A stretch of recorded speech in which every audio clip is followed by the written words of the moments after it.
Graça e paz, meus irmãos. Numa noite como essa, quando nos reunimos na presença do nosso Deus, desejando sermos encorajados por sua palavra, o que eu queria dizer nesta noite é que não existe nada que possa nos encorajar mais nesta noite e que não existe nada que possa nos encorajar mais na nossa vida, na nossa existência, do que contemplar a eternidade. O Evangelho, ele abre diante de nós, ele descortina diante de nós a eternidade. Ele não somente descortina diante dos nossos olhos, ele não somente nos faz contemplar a eternidade, como o Evangelho, ele nos coloca dentro da eternidade. Eu tenho uma convicção pessoal, essa é a minha opinião, de que o maior desafio hoje para a pregação do Evangelho, eu falo isso como pregador, essa é uma opinião minha, eu creio que a maior dificuldade dos nossos dias para pregarmos o Evangelho é que as pessoas dos nossos dias, do nosso tempo, as pessoas já não estão mais interessadas na eternidade. Não foi assim até poucas décadas atrás. Era comum em todo ser humano, na sociedade ocidental, na nossa sociedade brasileira, ter alguma preocupação com a eternidade. A noção, a certeza de que nós morreremos e de que depois da nossa morte existe uma eternidade diante de nós. E nós precisamos lidar com isso, e nós precisamos então nos preparar para a eternidade. Eu creio que o grande desafio dos nossos dias para a pregação do Evangelho, e eu creio que Satanás ele tem tido grande sucesso nessa sua estratégia, foi abafar nos corações humanos essa preocupação e esse anseio com a eternidade. As pessoas não estão mais preocupadas com a eternidade. As pessoas já não mais contemplam, não pensam na eternidade.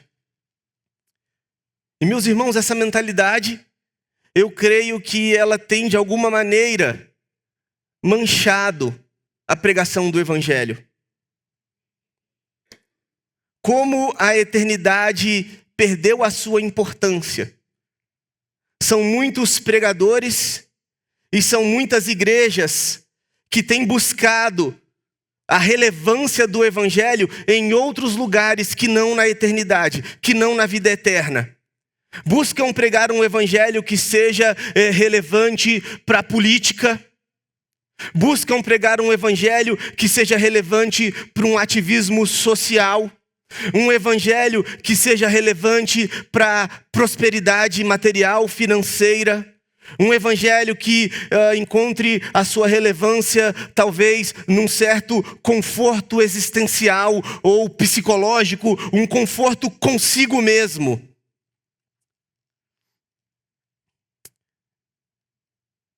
Quando nós deixamos de contemplar a eternidade, nós nos tornamos mundanos. Nós tomamos a forma do mundo. É como o apóstolo Paulo diz em 2 Coríntios 4:18, ele diz, não atentando nas coisas que se veem, mas nas coisas que não se veem. Por quê? Porque as coisas que se veem, elas são temporárias, mas as que não se veem, elas são eternas. Então Paulo diz que nós devemos contemplar, nós devemos nos atentar, nós devemos manter o nosso foco, não naquilo que os nossos olhos da carne veem, não naquilo que os nossos sentidos da carne contemplam, mas nós devemos ter os nossos olhos naquilo que nós não vemos com os olhos da carne. Isso é discernimento espiritual. O discernimento espiritual, ele vem quando nós contemplamos aquilo que é eterno, quando nós contemplamos a eternidade. É contemplar a eternidade que possibilita esse discernimento espiritual. Enxergar as coisas além do visível. Você, meu irmão, no seu ambiente de trabalho, E você está ali cercado por colegas que não são cristãos, que são incrédulos, e você está fazendo as mesmas coisas do que ele, você está trabalhando com ele, você está se relacionando ali com as mesmas pessoas, mas você enxerga perigos que ele não enxerga. Você enxerga oportunidades, fazendo as mesmas coisas, executando o mesmo trabalho, mas você tem olhos espirituais, você enxerga oportunidades espirituais que aquele seu colega não enxerga. Executando as mesmas coisas na simplicidade da sua rotina, você enxerga prêmios, recompensas espirituais que aquele seu colega, realizando as mesmas coisas que você realiza no seu mesmo ambiente de trabalho, ele não enxerga. Isso é discernimento espiritual. Mas quando nós deixamos de contemplar a eternidade, nós nos tornamos imediatistas e assim mundanos. Tomamos a forma do mundo. Nós vamos ver nesta noite o apóstolo Pedro falando com a igreja, dizendo exatamente isso. Não contemplem com os olhos da carne. Contemplem a eternidade. Pedro está dizendo, a eternidade é tudo que eu tenho que dar para vocês. Em outras palavras, Pedro poderia dizer, se não for a eternidade, a minha mensagem não tem nada para oferecer para vocês. A minha mensagem, o meu evangelho, seria irrelevante para vocês, se não fosse a eternidade. Abra sua Bíblia em 1 Pedro, no capítulo 1. Nós leremos do versículo 1 até o versículo 12. E veremos Pedro ministrando à igreja do Senhor, exortando-os a contemplar firmemente a eternidade. Porque se não for a eternidade, não existe proveito nas suas palavras, na sua mensagem, no seu evangelho. Precisamos contemplar a eternidade. 1 Pedro, capítulo 1, do versículo 1 a 12. Pedro, apóstolo de Jesus Cristo aos eleitos de Deus, peregrinos dispersos no Ponto, na Galácia, na Capadócia, na província da Ásia e na Bitínia, escolhidos de acordo com o pré-conhecimento de Deus Pai, pela obra santificadora do Espírito, para a obediência a Jesus Cristo e a aspersão do seu sangue. Graça e paz lhes sejam multiplicadas. Bendito seja o Deus e Pai de nosso Senhor Jesus Cristo. Conforme a sua grande misericórdia, Ele nos regenerou para uma viva esperança por meio da ressurreição de Jesus Cristo dentre os mortos, para uma herança que jamais poderá perecer, macular-se ou perder o seu valor. Herança guardada nos céus para vocês que, mediante a fé, são protegidos pelo poder de Deus até chegar à salvação, prestes a ser revelada no último tempo. Nisso vocês exultam, ainda que agora, por um pouco de tempo, devam ser entristecidos por todo tipo de provação. Assim acontece para que fique comprovado que a fé que vocês têm, muito mais valiosa do que ouro que perece, mesmo refinado pelo fogo, é genuína e resultará em louvor, glória e honra quando Jesus Cristo for revelado. Mesmo não o tendo visto, vocês o amam. E apesar de não o verem agora, creem nele e exultam com alegria indizível e gloriosa, pois vocês estão alcançando o alvo da sua fé, a salvação das suas almas. Foi a respeito dessa salvação que os profetas que falaram da graça destinada a vocês investigaram e examinaram, procurando saber o tempo e as circunstâncias para as quais apontava o Espírito de Cristo que neles estava, quando lhes predisse os sofrimentos de Cristo e as glórias que se seguiriam àqueles sofrimentos. A eles foi revelado que estavam ministrando, não para si próprios, mas para vocês, quando falaram das coisas que agora lhes foram anunciadas por meio daqueles que lhes pregaram o Evangelho pelo Espírito Santo enviado dos céus. Coisas que até os anjos anseiam observar. Vamos orar? Ó Deus, nós nos colocamos diante da Tua presença. O nosso clamor, ó Deus, é que nessa noite o Senhor nos encoraje, que o Senhor nos fortaleça, que pelo poder da tua palavra, pelo poder do teu Santo Espírito, o Senhor abra diante dos nossos olhos a eternidade, e essa seja, Senhor Deus, a nossa força, o nosso alvo. Não queremos, ó Deus, viver no automático, no imediatismo, distantes da esperança. Que nessa noite o Senhor reaqueça em nosso coração as promessas eternas que o Senhor tem para nós. E assim o Senhor nos leve mais e mais adiante na força do Senhor. Fala conosco, nós clamamos a Ti, no nome do Senhor Jesus. Amém. Aqui o apóstolo Pedro, a palavra de Deus, nos exorta a contemplarmos a eternidade. O que significa, irmãos, contemplarmos a eternidade de acordo com o texto que acabamos de ler? Em primeiro lugar, significa contemplar a salvação eterna. Significa entendermos que a salvação que nós recebemos do Senhor Jesus, ela é uma salvação eterna. Nós já entramos na eternidade, sim. A Bíblia diz, 1 João 2,17, que o mundo passa, o mundo está passando juntamente com a sua cobiça, a sua concupiscência, mas aquele que faz a vontade de Deus, ele permanece para sempre. Nós já fomos colocados na eternidade, por meio do sacrifício de Cristo, nós já fomos feitos novas criaturas. Nós já ressuscitamos com Cristo. Mas o que eu aprendo com este texto aqui, meus irmãos, é que tudo que nós já desfrutamos e que é glorioso, nós veremos sobre isso.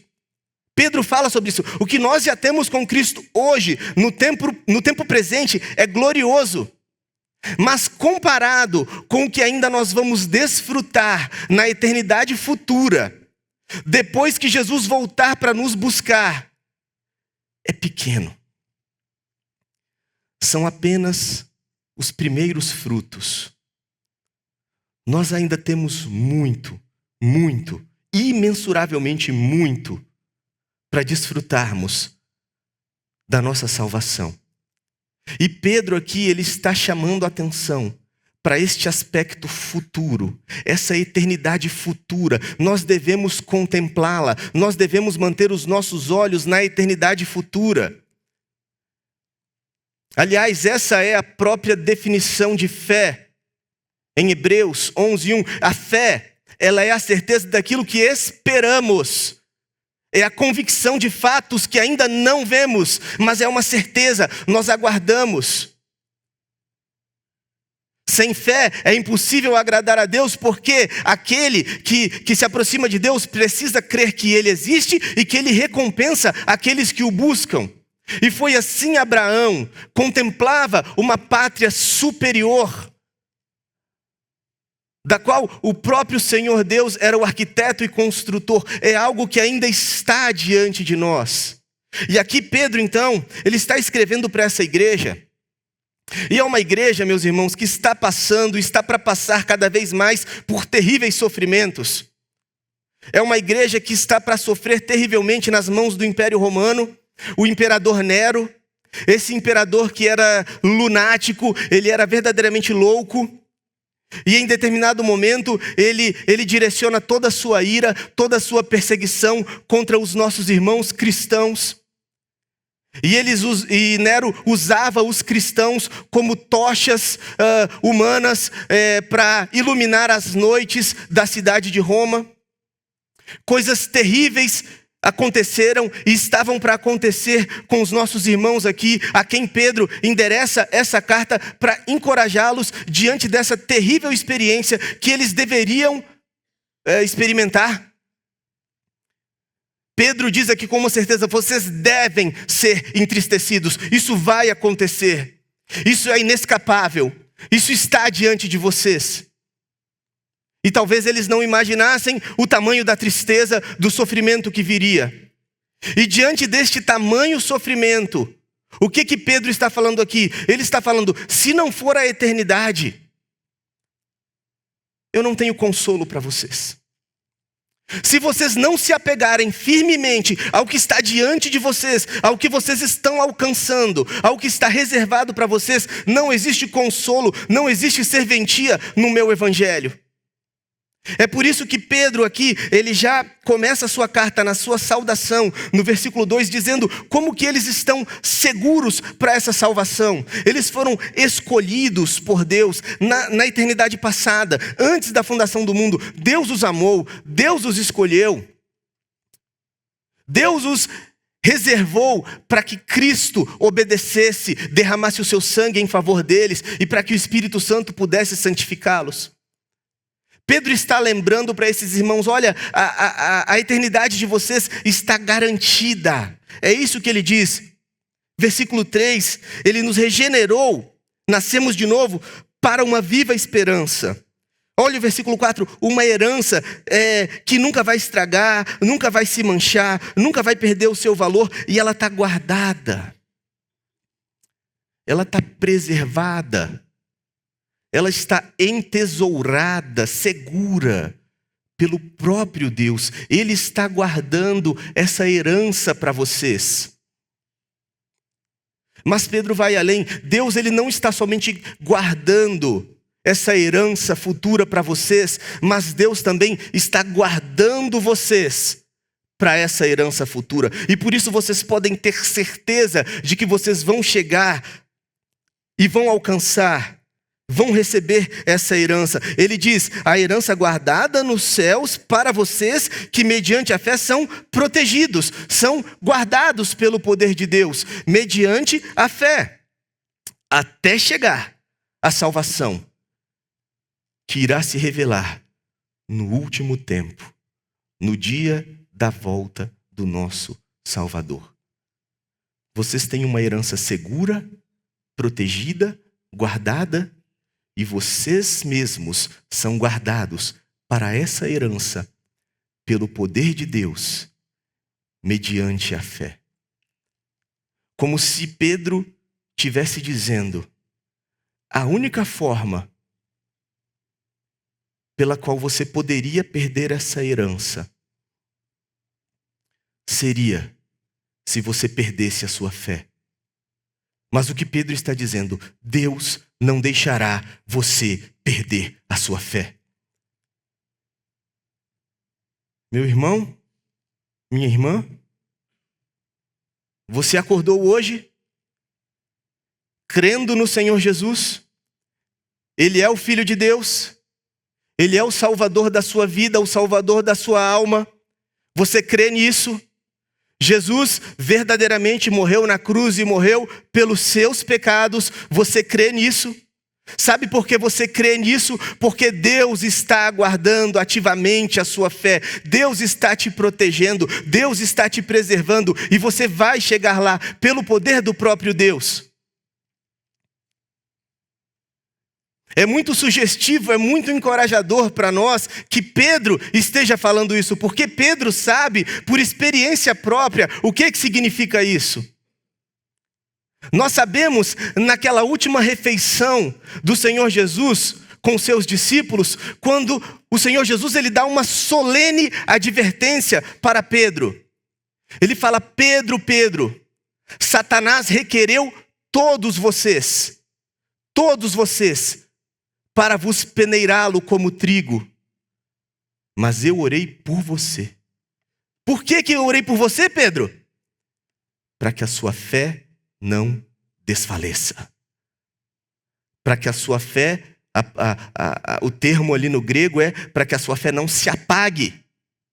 É de onde vem a nossa palavra eclipse. Para que a sua fé não seja como um eclipse, não se apague.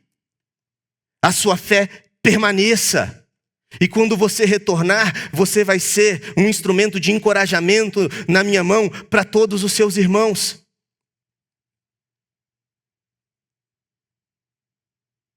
Satanás, ele não desejava apenas Judas.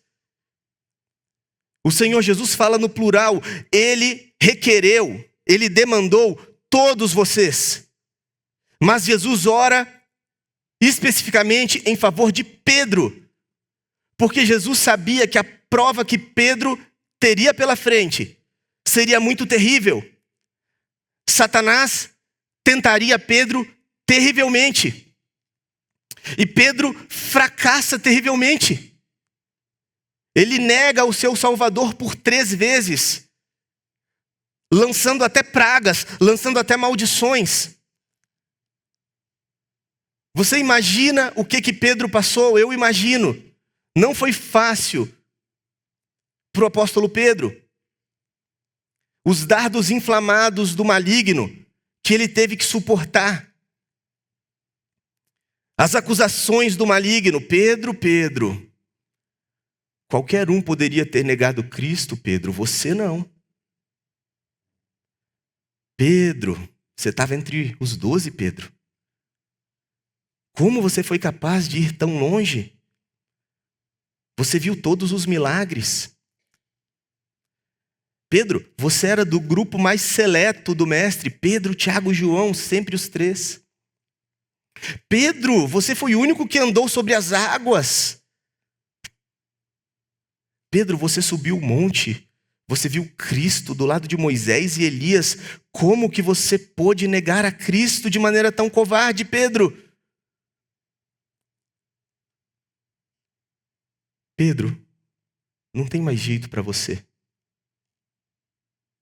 Esquece. Vai embora. Abandona.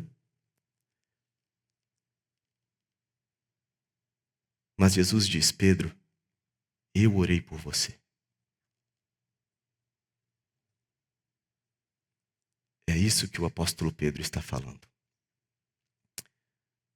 Chegaremos lá. Se dependesse de mim, se dependesse de nós, certamente, e eu olho na minha vida, e eu digo com sinceridade e com tristeza, quantas vezes olhando para trás, eu poderia ter abandonado definitivamente o meu Salvador. Mas Ele me preservou. Ele me trouxe de volta. Ele me quebrantou. E depois me fortaleceu. Chegaremos lá pelo poder dele, que preserva a nossa fé. Nesse mundo mau, nesse mundo de tantas tentações, nesse mundo de tantas aflições, passaremos por coisas boas, por coisas ruins. Satanás tentará contra nós. Ele é como um leão ao redor buscando quem ele vai tragar. Quem de nós é suficiente contra ele? Mas a Bíblia diz, essa é a vitória que vence o mundo, a nossa fé. Precisamos contemplar a eternidade. É lá onde devem estar os nossos olhos. Nós não podemos nos apegar à nossa segurança, aos confortos e até mesmo às bênçãos do Evangelho. O Evangelho, ele traz bênçãos para todos nós sabemos disso. É claro, um casamento, de acordo com a palavra de Deus, o poder da palavra de Deus, os princípios de sabedoria da palavra de Deus, ele tende a ser mais sucedido do que um casamento do mundo. E isso é uma bênção do Evangelho.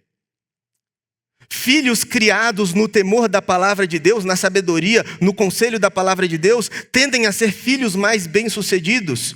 Isso é uma bênção do Evangelho. Até mesmo a nossa carreira profissional, o cristão, ele tende a ser sim mais responsável, mais dedicado, mais excelente, mais honesto. Isso vai trazer benefícios também para a sua carreira profissional.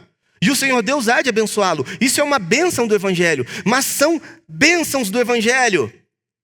Não são promessas do Evangelho.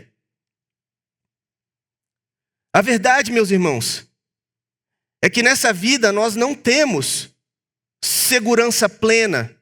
A nossa saúde pode falhar. Amanhã, qualquer um de nós podemos estar numa cadeira de rodas para o resto da nossa vida. Isso pode acontecer. A carreira profissional que estava diante dos nossos olhos ali, tão promissora, ela pode não se concretizar. Isso pode acontecer. Nós não sabemos o que Deus tem reservado para cada um de nós nessa vida. Ainda que sejamos fiéis, dedicados na criação dos nossos filhos, eles podem se desviar da fé. Que o Senhor nos livre disso. Mas isso pode acontecer. E se isso vier a acontecer, o que será da nossa fé? O que Pedro está falando aqui, existe uma promessa. Essa promessa, vocês podem colocar todas as suas fichas, pode apostar tudo. Pode colocar toda a sua esperança. Essa não vai falhar. Essa promessa não vai falhar. Existe uma herança maravilhosa que jamais vai se estragar, jamais vai se perder. Ela está entesourada, ela está guardada para vocês, e vocês estão guardados para essa herança. Vocês vão chegar lá, vocês podem olhar essa promessa, essa salvação, essa eternidade futura, ela não vai falhar. Pode esperar. Espere no Senhor. Você não será frustrado. Você vai alcançar. Pelo poder do próprio Deus. Contemplar a eternidade significa contemplar a nossa salvação futura. A eternidade reservada para nós. Em segundo lugar, contemplar a eternidade significa contemplar o propósito eterno. Para aqueles que são de Cristo, aqueles que verdadeiramente são de Cristo, todas as coisas na sua vida não são sem valor, não acontecem em vão, jamais acontecem sem propósito. Tudo na nossa vida tem um propósito planejado e dirigido por Deus, os melhores e os piores momentos. Romanos 8:28 diz que todas as coisas cooperam juntamente para o bem daqueles que amam a Deus. Pois aos que de antemão conheceu, também os predestinou para serem conformes, semelhante à imagem do seu Filho, a fim de que ele seja o primogênito entre muitos irmãos. E aos que predestinou, chamou, aos que chamou, justificou, e aos que justificou, glorificou. Olha o plano de Deus se cumprindo. Soberanamente, Deus garante isso na vida de cada um dos seus filhos. E Deus usando todas as coisas na nossa existência neste mundo para cooperarem para este plano que Ele tem reservado para nós. Isso é um grande encorajamento para nós. Nada na nossa vida pega Deus de surpresa. Muito pelo contrário, Ele tem o controle. Ele sabe o que está fazendo. Ele tem um plano para nós. E aqui Pedro vai falar desse plano. Particularmente nas adversidades. Particularmente no sofrimento que está diante deles. E aí, Pedro, no versículo 6, ele diz: nisso vocês exultam. Então, assim, vocês vão exultar, vocês vão se alegrar. Não no que vocês estão vendo. Nisso o quê? Na salvação. A salvação guardada para vocês, vocês guardados para essa salvação, que o foco de vocês estejam nisso. E até uma ordem contraditória. Vocês exultam, vocês se alegram grandemente, alegrem-se grandemente, ao mesmo tempo em que vocês são entristecidos. Como isso? Duas emoções antagônicas. Ou eu estou alegre, ou eu estou triste. Como é que Pedro fala, alegrem-se enquanto vocês estão tristes? Como que isso é possível? Pedro está chamando a atenção. Mantenham o foco na eternidade. É isso que ele quer dizer. Enquanto vocês estão sofrendo, e ele diz, vocês devem passar por isso. Isso aqui é um verbo que devam ser entristecidos, que traz a ideia de que, olha, isso é imprescindível, isso tem que acontecer, isso é inescapável. É isso que Pedro está falando. Vocês serão entristecidos, mas enquanto sendo entristecidos, não abandonem a esperança eterna. Alegrem-se lá, não aqui. É isso que Pedro está falando. E nessa questão de de trazer ainda mais segurança, ele fala desse propósito do sofrimento. O sofrimento tem um propósito na vida do cristão, na vida do Filho de Deus.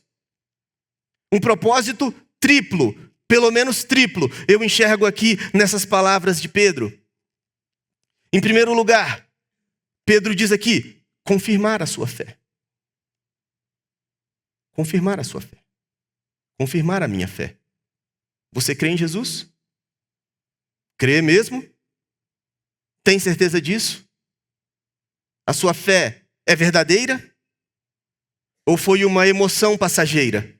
E aí Pedro está usando essa metáfora do ouro. O ouro que passa pelo fogo para se livrar dos metais impuros. E ali ele torna um ouro puro. Então o sofrimento, como esse fogo. E aí ele diz para provar que a fé é verdadeira. É isso que ele diz aqui. Assim acontece, olha o propósito. Para que fique comprovado que a fé que vocês têm. Propósito, comprovar a fé. Segundo propósito. Purificar a fé. Nós ainda trazemos muito mundanismo. A nossa fé ainda carrega muito de inconsistências, de pecado, de entendimentos equivocados. Mas no sofrimento, nós nos agarramos firmemente à palavra de Deus, ao nosso Salvador. A nossa fé vai se purificando, vamos abandonando. E nesse sentido, o terceiro propósito da nossa fé é nos amadurecer. Amadurecer o nosso amor. Nós amamos Cristo cada vez mais, amamos o mundo cada vez menos. Quando eu me casei com a minha esposa, 10 anos atrás, é claro que eu a amava muito. Mas o tempo se passou. 10 anos depois eu posso dizer que por tudo que nós já passamos e acima de tudo, pelas dificuldades que nós já enfrentamos juntos e permanecendo juntos, o nosso amor está mais maduro, está mais robusto. É isso que Pedro está falando, nas dificuldades. A nossa fé deixa de ser tão infantil e nós vamos nos fortalecendo, amadurecendo na nossa fé. Nada acontece sem propósito. Mesmo essa experiência terrível que está diante de vocês, está debaixo do soberano controle de Deus. Ele tem um propósito. Tudo que aconteça na vida do Filho de Deus tem um propósito eterno. Nos levar a exultar mais com o reino de Deus, com a eternidade, comprovar a nossa fé, santificar a nossa fé, amadurecer a nossa fé. Eu me lembro, anos atrás, eu escutei uma metáfora de um pastor, que é a metáfora da pipoca, o milho de pipoca. Tem um mistério no milho de pipoca. Porque a gente prepara, coloca o óleo, a manteiga, o milho naquela panela e acendemos o fogo. E tem um mistério aí, inexplicável. É a mesma panela, é o mesmo fogo, é o mesmo calor. Mas algumas sementes, elas se transformam em pipoca. Agora outros milhos não. Outros milhos, outras sementes, elas vão se tornando cada vez mais duras, endurecidas e nunca vão se transformar em pipoca. Que mistério é esse? Por que isso acontece? Quantas pessoas eu conheço, parentes, amigos, você também conhece, que você fala, como é que pode? Já bateu cabeça tantas vezes. É sofrimento atrás de sofrimento, é fracasso atrás de fracasso. A gente prega o evangelho e essa pessoa parece que está cada vez mais dura. Não vai ser transformada. E aqui o apóstolo Pedro está dizendo, talvez no nosso conforto, nós nos enganemos. O conforto, ele tem uma tentação. Nós nos tornamos indulgentes. No conforto, a eternidade se torna irrelevante. Pô, eu estou tão ocupado, eu estou tendo tanto sucesso, tanta alegria, tantos prazeres, tanto programa. Eternidade, eu não preciso de eternidade. Eu estou muito satisfeito, muito ocupado, muito bem comigo mesmo. O conforto nos ilude. E vem o sofrimento. O sofrimento nos santifica. O sofrimento nos faz lembrar do que verdadeiramente importa. Para aqueles que têm a fé verdadeira.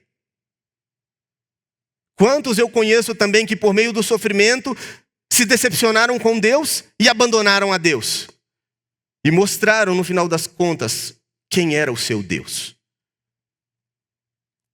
Eu servi tanto ao Senhor. Não é assim o irmão do filho pródigo? O Senhor nunca me deu nem um cabrito. Eu servi tanto ao Senhor, como que o Senhor me frustrou dessa forma? Como que eu perdi isso? Como que... E vai embora. E abandona o Senhor. O sofrimento assim acontece para mostrar o valor, a preciosidade da fé que vocês têm. Ainda que vocês não vejam Cristo, vocês o amam, vocês exultam nele, vocês continuam se alegrando nele, mesmo com tremendo sofrimento, vocês estão mais apegados a ele. Existe um propósito maravilhoso, eterno, mesmo no sofrimento. Precisamos contemplar o propósito eterno. Por último, contemplar a eternidade significa contemplar o poder eterno. O Evangelho, ele é o verdadeiro poder de Deus ao nosso dispor, ao nosso favor, para que nós enfrentemos essa vida em vitória e de cabeça erguida diante dele até o dia da volta do nosso Salvador. E aqui, Pedro, então, ele vai dar mais 3 motivos para esses irmãos não se desfalecerem, não sucumbirem em meio ao que eles têm para enfrentar. Mais uma vez aqui o versículo 9, vocês estão alcançando. Então ele está falando da fé futura, o alvo da fé, o fim da fé. Essa palavra fim da fé, telos, pode ser tanto o fim temporal como o fim finalidade. Então vocês estão chegando no fim da fé. Ou seja, quando nós contemplarmos Cristo com os nossos olhos, a fé não será mais necessária. 1 Coríntios 13 diz isso. Agora ainda permanecem 3. A fé, a esperança e o amor. Mas o maior deles é o amor. Quando nós estivermos diante de Jesus, na eternidade, a fé não será mais necessária. Tudo terá se cumprido. Por enquanto não. Nós ainda vivemos na esperança. Nós ainda aguardamos pela fé. Vocês estão obtendo isso. E aí ele vai dizer 3 motivos para nós nos alegrarmos. Por que o Evangelho é tão precioso?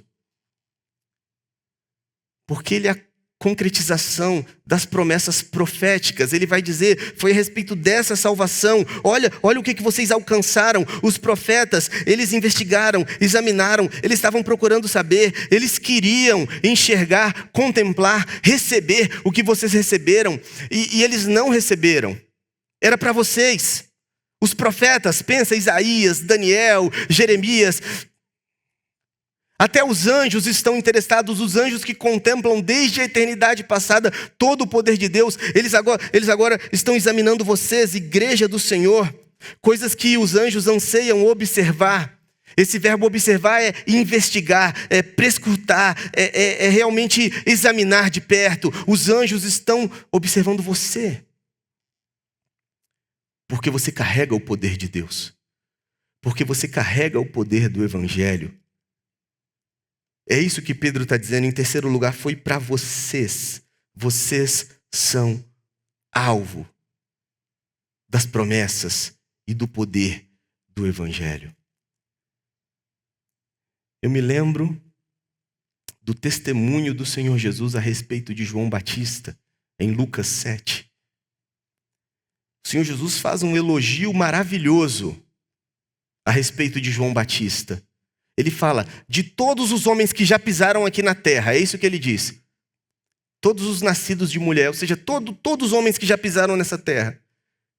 Ninguém é maior que João Batista. Olha o que Jesus fala a respeito de João Batista. Abraão, Davi, Jó, verdadeiros heróis da fé. Ninguém é maior que João Batista. Mas o Senhor Jesus fala algo que é impressionante. Mas até mesmo o menor no reino de Deus é maior que João Batista. Sabe de quem Jesus está falando? De você. De você. Tudo que eles ansiavam, tudo que eles esperavam, se cumpre em nós.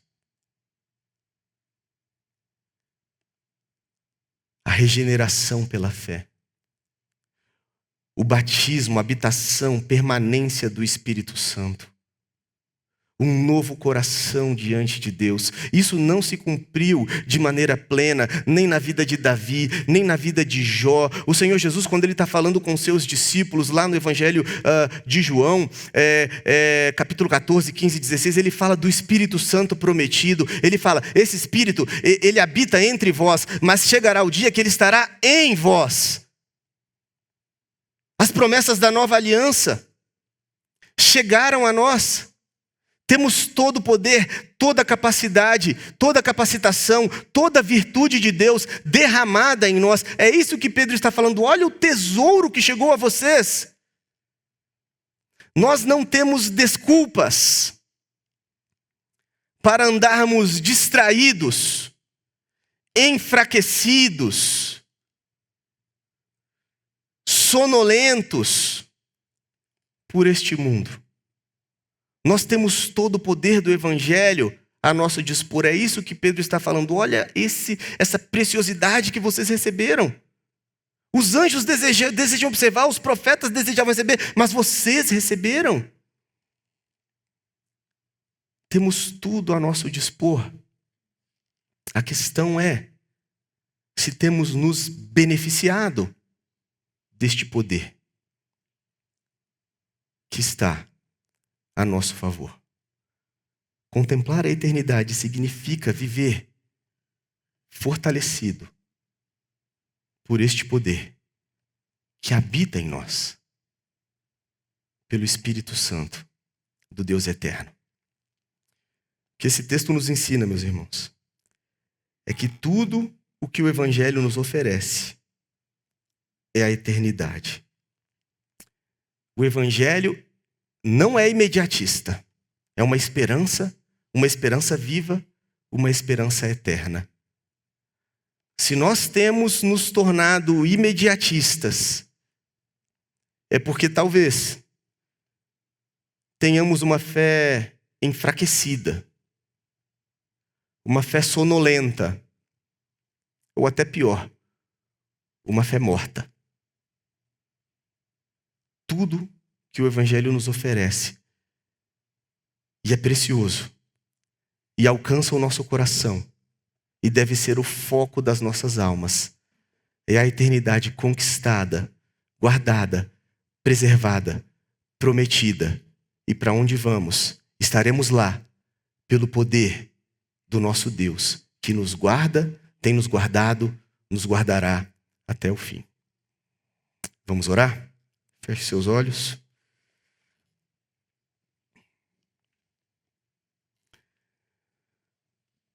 Grandioso Deus, diante da Tua presença, Pai.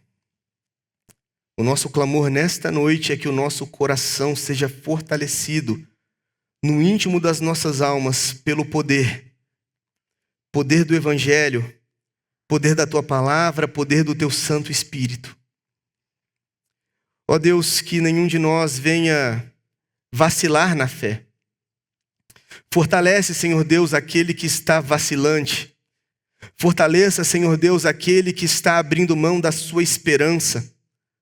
Seja pela tentação do conforto, seja pela tentação do sofrimento, mas que acima dessas coisas, Pai, possa brilhar diante dos nossos olhos espirituais a grandiosidade das Tuas promessas, tudo que o Senhor conquistou por nós, para nós, em nosso favor. Somos herdeiros de Deus, herdeiros juntamente com Cristo, Ele divide com nós todas as coisas. Ele nos chama a colocar nossos olhos no reino eterno de Deus. Enquanto para lá estamos indo, que o Senhor assim nos fortaleça, que o Senhor assim nos firme e que o Senhor sempre nos guarde. Seja sobre nós então, ó Deus, a tua bênção. Oramos a ti no nome de Jesus. Amém.